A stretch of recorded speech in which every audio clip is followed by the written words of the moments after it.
You guys are staffers?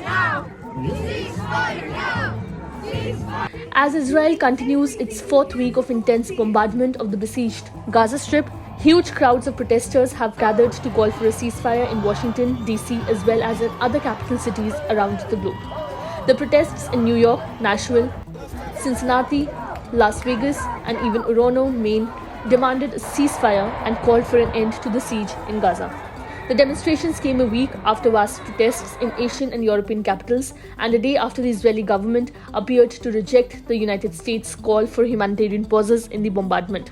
The protests were filled with messages like "Mourn the dead, fight like hell for the living," and "Let Gaza live." They also sought a shutdown of American aid to Israel, blending policy demands with anguish and ambition. The protest drew Americans from cities across the country who traveled to the nation's capital on hundreds of buses organized by local community groups and progressive organizations. In a statement, the International People's Assembly, which also helped organize the protest, said the march is said to be the largest in favor of Palestine in US history.